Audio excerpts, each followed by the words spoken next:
2026 football বিশ্বকাপের বাঁশি বাজতে বাকি মাত্র 3 মাস, কিন্তু মাঠের লড়াই শুরুর আগে মাঠের বাইরের রাজনীতিতে উত্তাল ফুটবল বিশ্ব। বিশেষ করে মধ্যপ্রাচ্যের যুদ্ধ পরিস্থিতি এবং যুক্তরাষ্ট্র ইরান বৈরিতা বিশ্বকাপ থেকে ইরানে ছিটকে যাওয়ার সম্ভাবনা তৈরি করেছে। মার্কিন প্রেসিডেন্ট ডোনাল্ড ট্রাম্প ও ফিফা সভাপতি ইনফানিয়েন্তোর পাল্টাপাল্টি বক্তব্যের পর এখন প্রশ্ন, ইরান কি শেষ পর্যন্ত অংশ নিচ্ছে? 28 ফেব্রুয়ারি ইরান ও ইসরায়েলের মধ্যে সংঘাত শুরুর পর থেকেই 2026 বিশ্বকাপে ইরানের অংশগ্রহণ নিয়ে সংশয় দেখা দেয়। তবে ফিফা সভাপতি জিয়ান্নি ইনফান্তিনো দাবি করেছিলেন প্রেসিডেন্ট ট্রাম্প ইরান দলকে স্বাগত জানাতে রাজি হয়েছেন। কিন্তু 24 ঘন্টা পেরোনোর আগেই সোশ্যাল মিডিয়ায় ট্রাম্পের এক পোস্ট সেই দাবিকে ভুল প্রমাণ করল।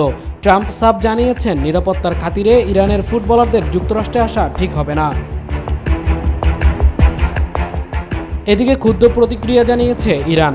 দেশটির ক্রীড়ামন্ত্রী আহমেদ দনিয়ামালি পরিষ্কার জানিয়ে দিয়েছেন, যে সরকার তাদের সর্বোচ্চ নেতাকে হত্যা করেছে তাদের দেশে বিশ্বকাপ খেলতে যাওয়ার প্রশ্নই ওঠে না। যুক্তরাষ্ট্রের এক নম্বর জিম চেইন গোল্ড জিম এখন আবারও বাংলাদেশে। বসুন্ধরা আবাসিক এলাকা ও বসুন্ধরা সিটি শপিং মলে। আধুনিক ফুটবলে বিশ্বকাপের মূল পর্ব থেকে কোনো দলের সরে দাঁড়ানোর নজির নেই। ফিফার আইন অনুযায়ী কোনো দেশ নাম প্রত্যাহার করলে সেই স্থানে অন্য দলকে সুযোগ দেবার অধিকার ফিফার রয়েছে। যদি ইরান শেষ পর্যন্ত সরে দাঁড়ায়, তবে তাদের জায়গায় বিকল্প হিসেবে ইরাক ও সংযুক্ত আরব আমিরাতের নাম আলোচনায় আসছে। তবে যুদ্ধ পরিস্থিতির কারণে ইরাকের পক্ষেও প্রস্তুতি নেওয়া কঠিন হয়ে পড়েছে। Iraqi coach Graham Arnold playoff match পিছিয়ে দেওয়ার প্রস্তাব দিয়েছেন, যাতে ফিফা চূড়ান্ত সিদ্ধান্ত নেওয়ার পর্যাপ্ত সময় পায়।